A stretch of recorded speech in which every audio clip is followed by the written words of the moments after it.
It's finally time to meet up with everyone! Paimon even dreamt of making the film last night. If Paimon remembers right, we're meeting at Hotel Dobor. Let's get going!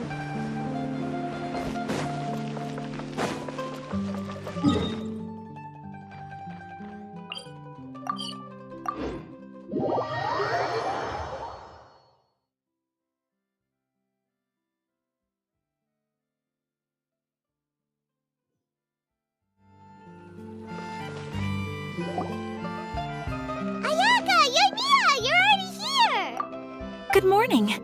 Xavier said yesterday afternoon went well. Yeah, and how about you, Ayaka? What were you up to yesterday? After we split up, Ayato went to see Udex Nervilette at the Palais Mermonia. I was originally thinking of going with him, but he said he could manage it himself. He told me to go see the sights around Fontaine and to enjoy the local culture.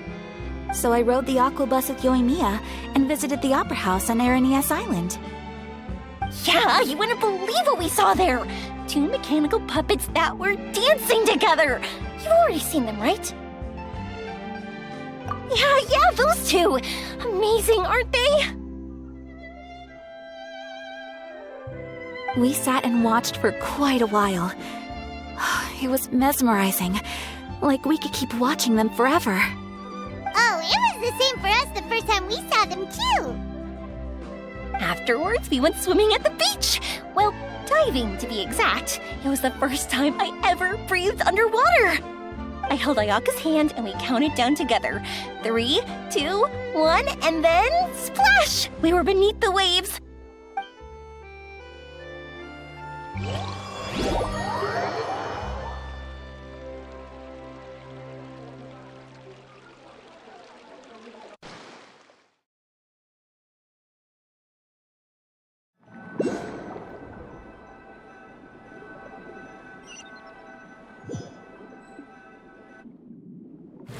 At first, I didn't dare to open my mouth.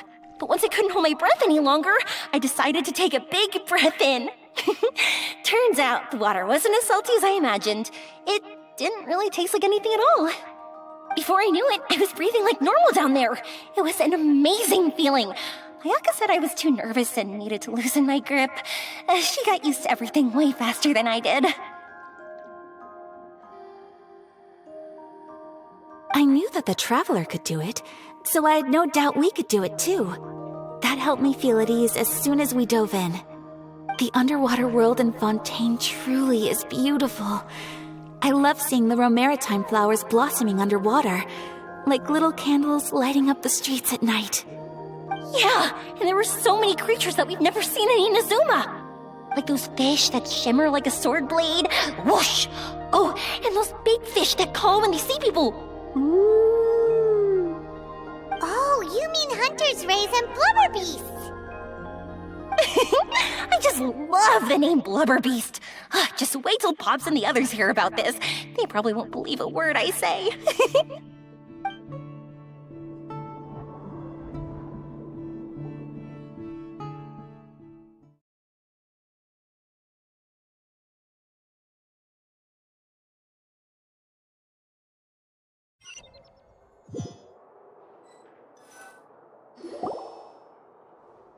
Yoimiya was down there for quite a while. It was dark before we finally rode the aquabus back to the city. I figured she'd want to sleep in today. Yeah, even I was worried that I wouldn't be able to get up. I still felt like I was drifting in the waves when I went to sleep last night. But as soon as I woke up today, I remembered that we'd all be shooting a film together, and I was ready to go. Speaking of the film, where's everybody else? My brother and Xavier were speaking to the restaurant owner about using the place as a filming location. They should be here soon. As for the others, We're here. Please excuse my tardiness. I just finished the Special Patrol's 6-mile morning jog. Wait, 6 miles? I'm so tired. I heard you all chatting, so I decided to come down. I sure could use some of that endless energy everyone else has. Good morning, everyone. Boarding. Can someone fetch me a cup of coffee? More milk, hold the sugar.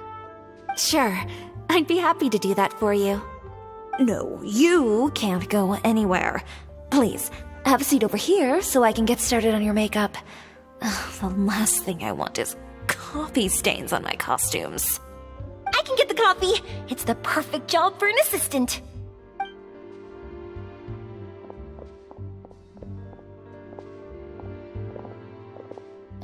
So much energy. Seriously, what's her secret? Oh, your Mia's always like that. But you sure look exhausted, Farina. It's because you're not used to waking up so early, huh? Of course not. I spent the whole night reading the novel from cover to cover, marking sections that either need to be omitted or adapted. Wow, Paimon didn't expect you to be so thorough. Well, I was the biggest star in all of Fontaine after all. It takes more than just a pretty face to earn a reputation like that. I know how to get serious when the situation calls for it. I went all out when I was acting as an Archon, so why wouldn't I do the same for my own life? Here's your coffee, Director Farina.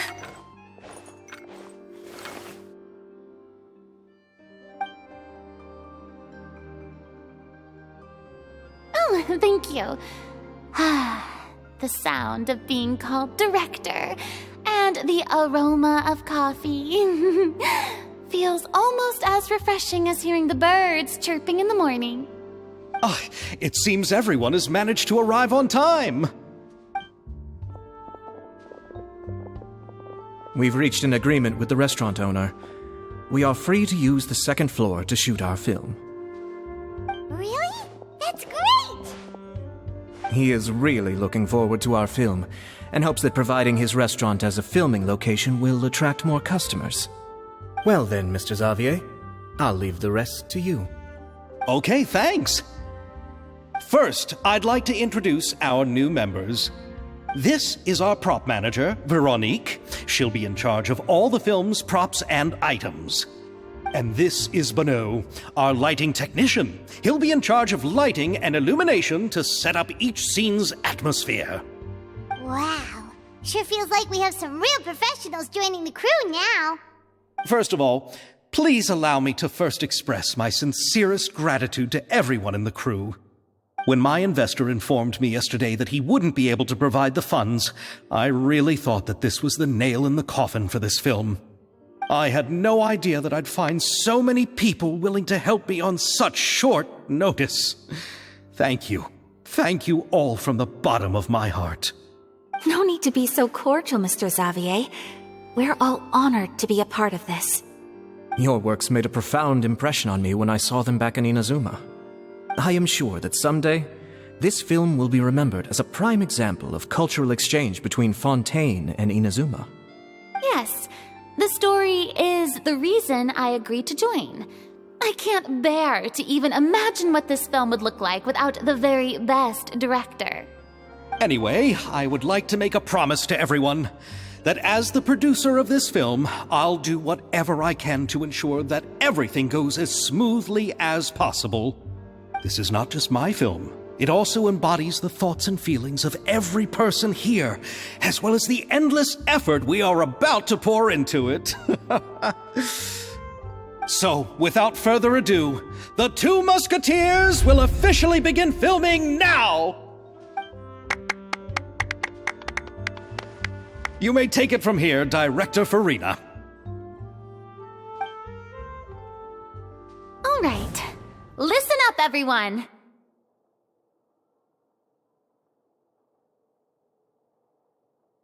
The first scene takes place when the two young musketeers are living at the Baron's home, still unaware of all that is about to happen to them.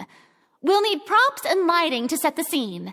Our lead actors can go get their makeup done, and extras, please take this time to go over your positions. Whoa, seems Farina's really kicking things into gear as the director. Is everyone clear? I don't want anyone traipsing around the set like umbrella finches. All right, cameras will start rolling as soon as the set is ready. Let's make a film that'll make some serious waves in Fontaine. Not the kind of waves that drown people. I mean, the good kind of waves. Seems like she's still a bit traumatized by that. Anyway, let's go see if there's anything we can do to help.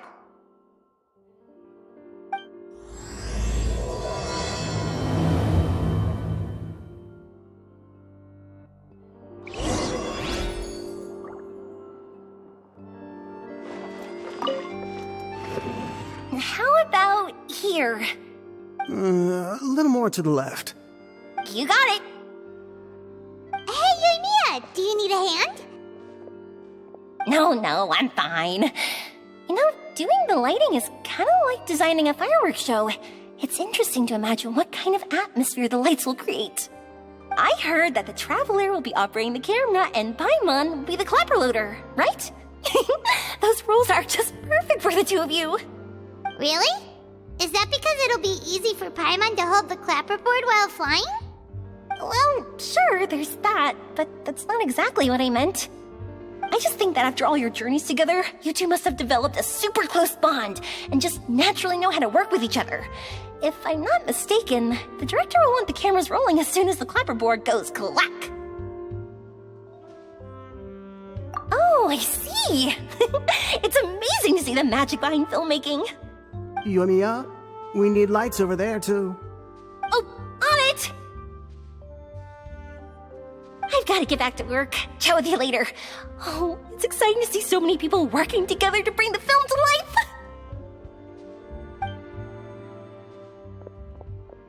Seems like Yumiya's really getting into it. But she was right. We do have a super close bond, don't we? Paimon's really happy to hear that.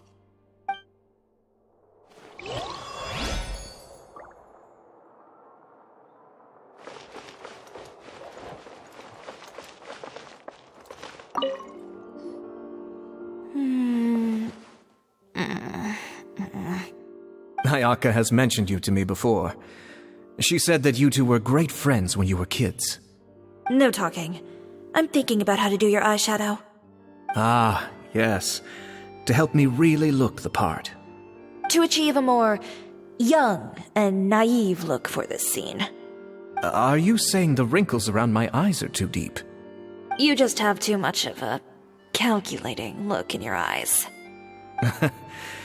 You sure don't mince your words. It seems you really haven't changed much. Quiet.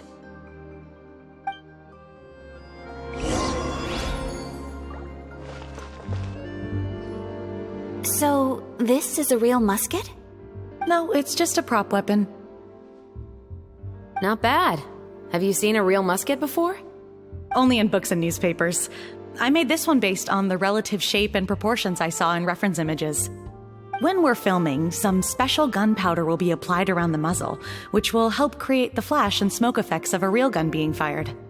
Which means it'll be up to the actors to portray the recoil. That's right. The sound effects for gunshots will also be added in post-production. Thank you, Veronique. I think I know where to start now. However, the musket's gears and firing pin could still use some work. Adding some wear on the metallic components will make them appear more realistic. Also, be sure to rub the muskets with some oil each time before we start shooting. That'll give the impression that the firearms have been well-maintained. Good point. You seem to know a lot, Miss Chevres. I assume you use these types of firearms on a regular basis? Yes, I perform routine maintenance on my weapons every day. Just like we as people need to eat and sleep, muskets need to be cleaned and maintained. I also perform similar care for my sword every day, and familiarize myself with its shape and weight, to the point where it feels like a natural extension of my body. Yes, this way, our weapons will never betray us in the heat of battle. Yes, well said. It seems we have the same philosophy on this topic. Oh, sounds like they found a common interest to talk about. Though these props differ from the muskets I use, I can still give you some pointers. Good. I look forward to your instruction. First and foremost, never point the weapon at anyone, regardless of whether it's a real or prop weapon or whether you're holding it or it's on the table. This holds for any time when you're not actively engaging an enemy. Okay, understood. When aiming the musket, extend your arm so that it's level with your shoulder and use your eye to look down the weapon's sights. Like this? Not bad. Now, try saying your lines. This is the end of the road for you. Good. Now turn your body a little. That way, you'll give your enemy less of a target to work with. And relax your shoulders. Here, allow me to demonstrate. This is the end of the road for you. Huh. Excuse me, Miss Chiori. Director Farina, there's something I wish to discuss with you. Oh? What is it? Like this? Yes, much better. What do you think? I do see your point. But are you sure you wish to do this? I believe it would be most fitting. Well, if you insist. All right, I understand. Miss Ayaka, Miss Chevres, could the two of you please come over here? Huh? What's going on? Are we gonna start filming now? Let's go see. What is it? I have a question for you, Miss Chevres. Would you be willing to play the role of a musketeer? What? To clarify, I would like to turn over my role to Miss Chevres. But brother... Don't worry, Ayaka. I actually view this as a good thing. I was becoming troubled trying to set aside some time to speak to the staff at the Palais Mermonia.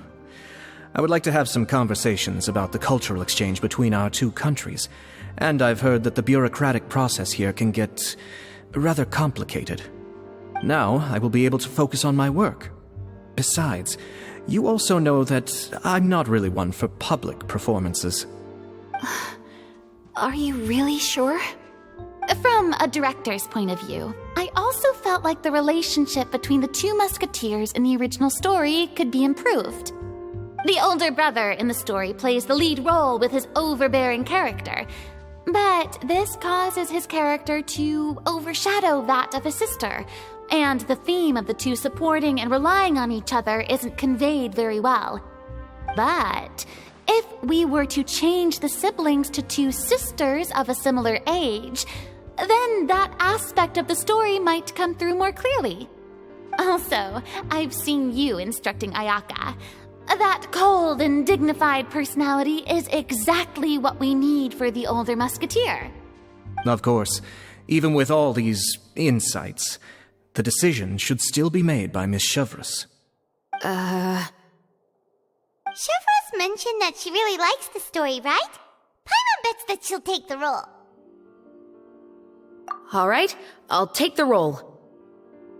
Good. It's decided then. I'll get started on making edits to the script.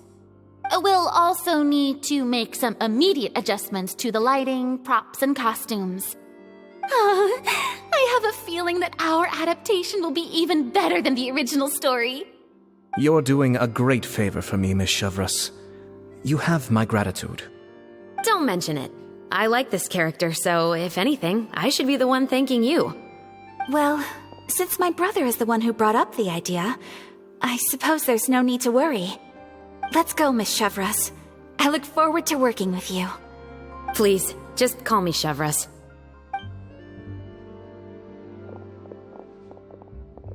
Seems like you're really going out of your way to solve the problem I was having with your makeup. Surely you jest, Chiori. I assure you that I was mostly motivated by a desire to spend more time on formal business. Oh, come on. You really think I'd buy that? According to what I've heard from Ayaka, her brother is someone who can juggle 10 different matters at the same time. I'm sure you have other reasons for backing out. Perhaps. Ayaka always said she wanted to go out and see more of the world, just like the traveler. But I feel that she needs not only to see other nations, but also to make some different kinds of friends. I think it would be harder for her to make new connections with me constantly by her side. I would like to give her some space. Alright, go on. Spoil her some more. Ayato! It's too bad you're stepping down from the role. Paimon really wanted to see you act as a musketeer.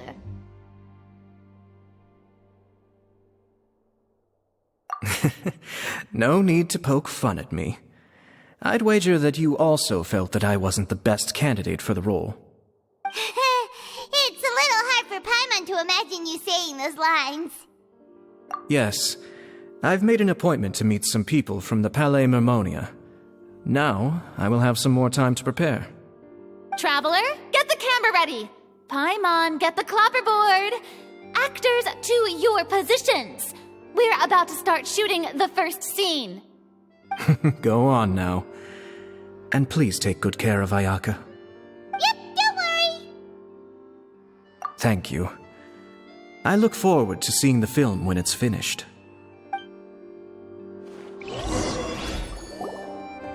All right, now that we're all here, let me help set the scene for everyone. The first scene takes place when our two main characters are still living at the Baron's estate. They've been ostracized and verbally abused by others in the household, but they still have no idea why. We want to capture how naive and innocent they are despite their pain. Chevres will be playing the role of the older sister, Tulip, and Ayaka will be the younger sister, Iris. Be sure to get close-ups of the main characters at the right moment. Silence on the set! Lights! Camera! Action! Let's go! Tulip, Mother's been out for quite a while now. Perhaps she went to pick some flowers on the way home. You know how she loves flowers. Iris, Tulip, I'm home. Mother! You were out for so long, we were beginning to worry about you. I'm sorry, but I'm back now, safe and sound. Here, I brought your favorite treat, apple turnovers. Mother, what are those bruises on your hand? Huh? What bruises? Oh, I must have bumped into something while I was working yesterday. But I didn't notice them this morning. Then perhaps they're from when I accidentally tripped when I was out just now. By the way, did you have fun playing at home? What's the matter, Iris? Well, we've realized that no one really wants to play with us. They even took Iris's doll and spat at us. And they even called us names. They said we were... Shh. It's all right. Don't worry. Girls, listen to me. It doesn't matter what anyone says. Don't listen to them. No one can define you with such words. You both have wonderful lives ahead of you. Just like your names. You will both blossom like beautiful flowers. Maybe your time to blossom hasn't quite come yet, but one day, you two will bloom more beautifully than anything else. Don't let the soil you're in now ruin your future beauty. Understand? My dear daughters. And cut! Not bad. The actors' emotions were all on point. Let's keep that take. Also, if our clapper loader could avoid shouting at the start of the scene next time. Oh, got it. Great. I was a little worried that my nerves would get the better of me. What about you, Chevres? I felt fine. The lines weren't too difficult at all. Seems like Farina must have adapted the role nicely. You two were great. I couldn't tell it was your first time acting in a film. You should have more confidence. Thank you for your encouragement. Positions, everyone! We'll move on to the next scene after we try a few more camera angles.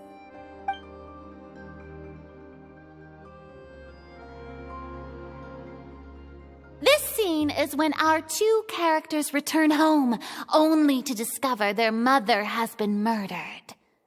Ready? Lights! Camera! Action! Mother, we're back! Mother?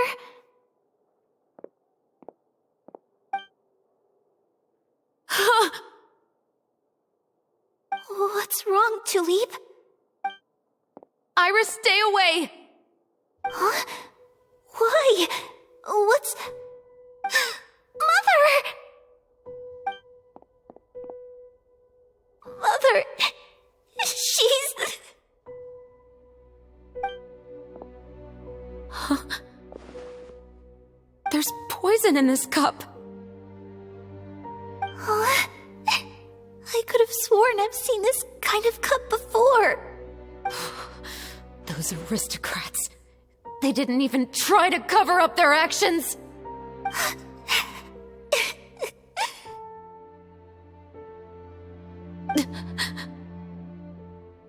Iris, we need to leave this place. Leave? But now that Mother is gone, where can we even go? Anywhere. All I know is that we can't stay in this house. But are we just going to let them get away with this? We'll have our revenge, I promise you. Just not right now.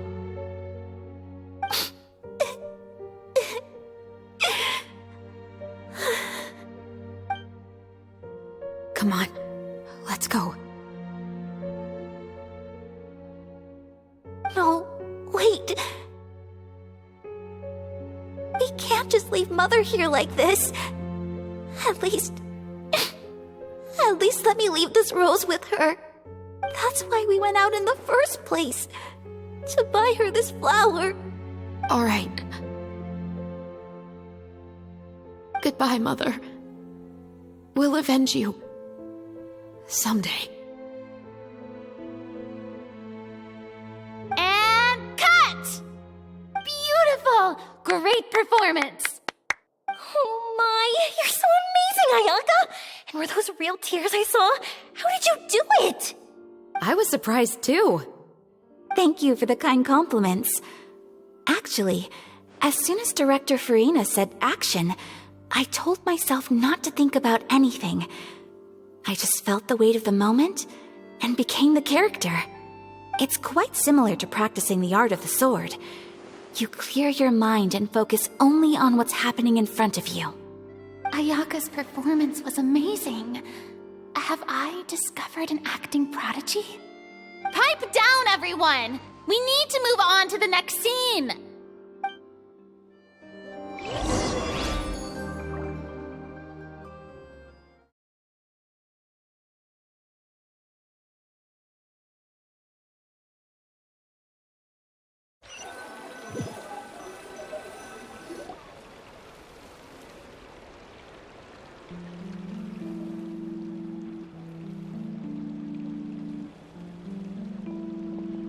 Huh? Are we done already? But Paimon wants to keep playing with the clapperboard. How do you feel, Traveler? Is your arm sore from holding the camera all day? Good work, you two. You too, Shivers. You were quite the actress today. I've read this novel many times before. I have a good grasp of my character's mindset. Anyway, do you remember my request from yesterday? Oh, right! We were having so much fun that Paimon nearly forgot! You have a case where the murders seem really similar to the cases in the novel, right? So, how are they similar exactly? In the story, the main characters grow up to become two musketeers, always using their guns to carry out their revenge. And on each of the victims, they'd place a rainbow rose as a signal that they've returned. Yes, that's correct. We found rainbow roses just like in the novel. Seems like you're connecting the dots now. Oh, that does sound pretty concerning. Especially after seeing the script today. Oh, now Paimon can't stop wondering what kind of ulterior motive the murderer might have. What do you think, Traveler? You're smart. Paimon wants to hear your thoughts. Good. On behalf of Fontaine's Special Security and Surveillance Patrol, thank you for your dedication to justice. There's no time to lose. We should start investigating right away. Follow me. Huh? Right now? But we just got done filming all day. Paimon's so tired. The most valuable intel always comes after nightfall. They are like small, remote islands in the middle of the sea. If you don't stay vigilant, you will pass right by them in the fog. That's how one of my favorite books always puts it, at least. So, where are we going right now? Let's start by checking out some workshops that sell mechanical components. If the culprit is making their own weapons, it's very likely that they'll visit those sort of places.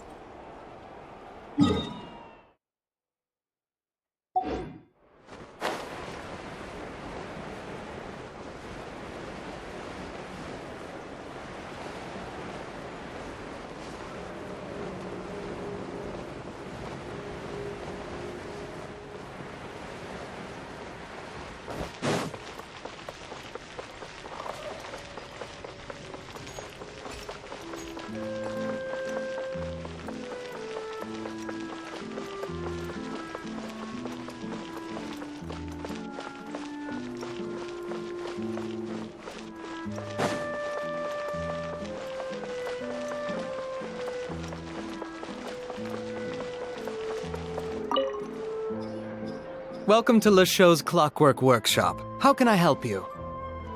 Hello. I'd like to know if anyone has purchased some special components lately. Special components? Sorry, could you be more specific? I mean the kind of components that aren't typically used for clockwork toys, but for firearms. Huh? For firearms? No, we don't sell those sort of things here. Don't misunderstand. I'm not here to cause any trouble. We are merely investigating a case, and we're hoping that you could cooperate. Well, to be completely honest, I'm not even sure what kind of components that would entail. Has anyone ever purchased components here as an individual rather than on behalf of an organization? We have a lot of customers who buy toys, but those who buy components are all regular customers who buy in bulk on behalf of their organization. Is that so? I understand. Thank you for your cooperation. You're welcome. It's the least I can do.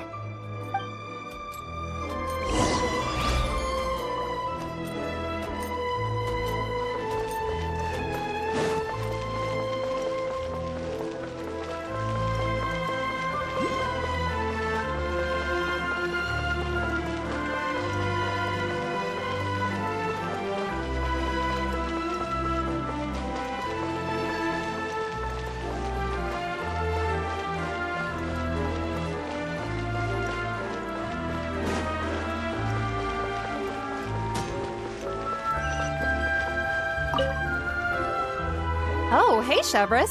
Run out of oil for your musket again? Hello, Estelle. I want to know if anyone has come to your shop recently to order some firearm components. Oh, is this another case? Let me think. I don't think so.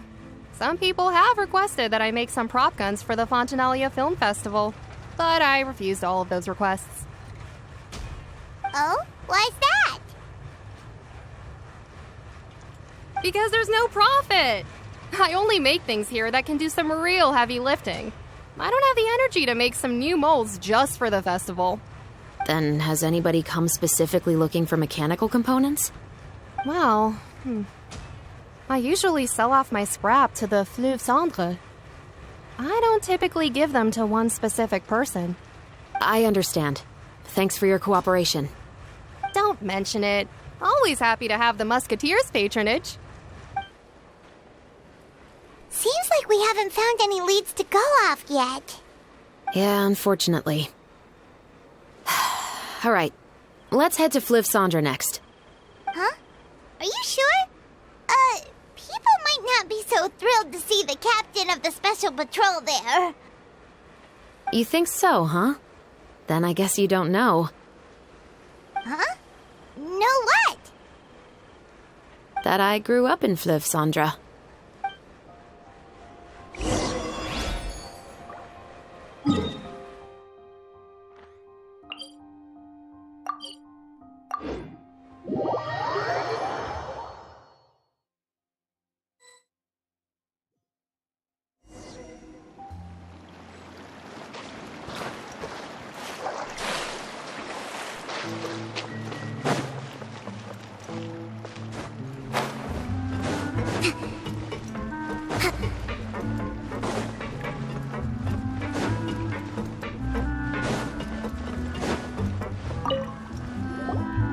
Hello, I'd like to ask some questions.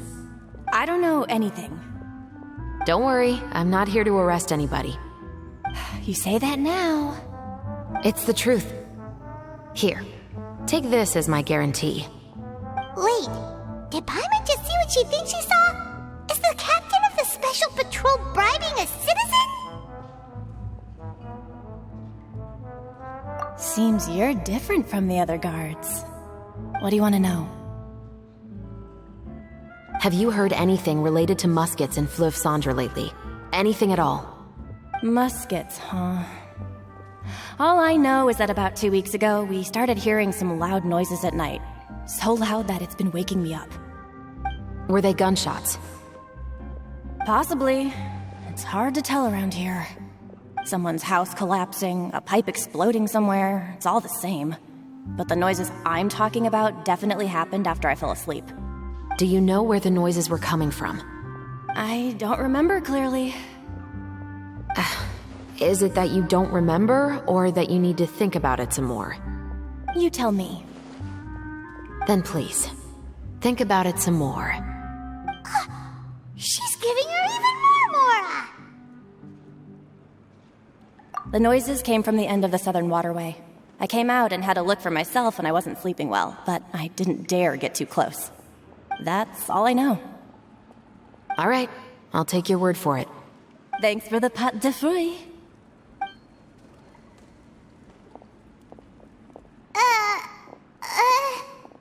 No need to be surprised. I grew up here, remember? I know how to get people around here to talk. Seems you catch on pretty quick. Now then, let's keep going.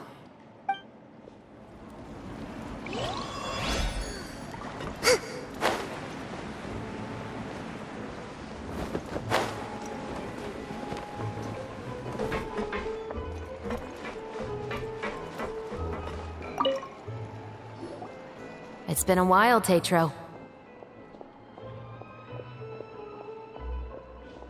Please, just get on with your request. I want to know if you've heard anybody talking about muskets lately. Information isn't free, you know. I've heard that bandits have been extremely active in the countryside recently, and they've been affecting the delivery of goods to Poisson. I can allocate some more manpower to help out with that problem. What do you say? You're still as helpful as ever. One of our men got drunk at dinner about a month ago and lost his gun. 3 days later, it turned up in the corner here. What's weird about that? He just forgot where he put it, right? This is Fliv Sandra, my friend. Anything of value left in the tavern won't ever make it to the next day. But that gun turned out to be an exception. It didn't get any new wear and tear on it, and didn't even appear to have been fired. We were quite mystified as to what could have happened. I suspect it came back because the weapon was already known to the guards. You mean, a criminal was afraid the Marechaussee Phantom would use the shot marks to track them down? Maybe. But if that's the case, the culprit really took great care to avoid getting caught. I didn't say anything about a criminal. In Fliv Sandra, knowing who was killed is as easy as knowing what clothes you're wearing today. It's the guy living in the east side, isn't it? I've never liked him. Every time he's here, he just orders a drink and sits there with a nasty look in his eyes. So, who was the one who lost the gun in the first place? Don't bother. Even if you ask, he wouldn't admit to owning a gun to some strangers. Not to mention the captain of the Special Security and Surveillance Patrol. He's right. I know you grew up here, Shavras. Even though you're on good terms with the Spina, you've still been gone too long. Not many people know you here now, and a lot of people don't like the Special Patrol. I know. So take my advice and don't show your face too much around here. It's for your own safety. I'll come and go as I please, and I'm afraid I'll be appearing more often due to my work. All right. Don't say I didn't warn you.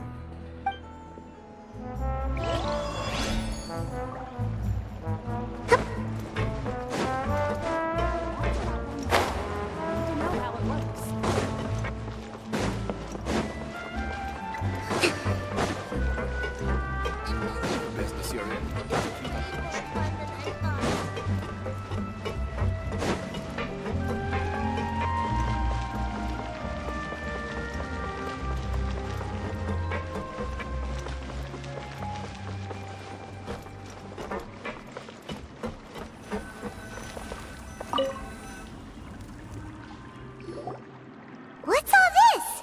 Some broken planks and barrels, as well as some liquor bottles? Yes, but have a closer look, Paimon. Even though somebody has purposefully tried to clean them up, these are obviously marks from musket bullets. In other words, someone was here trying to improve their shot.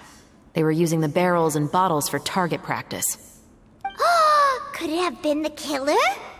Your guess is as good as mine. Although many people at Fleuve Cendres own guns, few hide the fact from others. And even fewer would go to such lengths to hide markings from practice shots. Anyway, let's go. There might be more to this.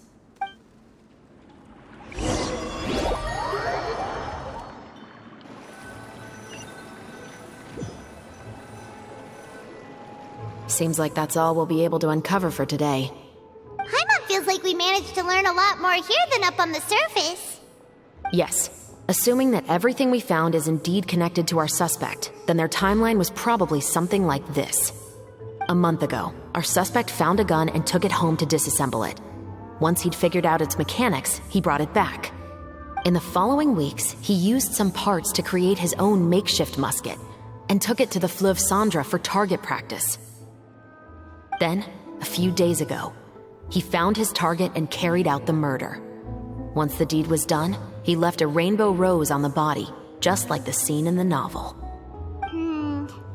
That all makes sense to Paimon, but we're still no closer to figuring out the killer's identity. The deceased was a resident of Fleuve Cendres. It's said that he was a poor, solitary man. Yeah, that's also something I'm trying to figure out. If we are indeed following the novel, and there's a story behind the murder, then this murder should be an act of vengeance. But according to our investigation, the deceased didn't have any enemies. He was no saint, but no one's heard of a rival who hated him enough to shoot him dead, much less care to leave a rose on his body. What message is the killer trying to convey, and to whom exactly? We've thoroughly investigated that possibility. He claims to have spent the whole day at the Opera House on the day of the murder, and the staff there have confirmed his account. Okay, so he has an alibi. Not only that, he lacks a credible motive as well. He has a family of his own, and both of his parents are still alive.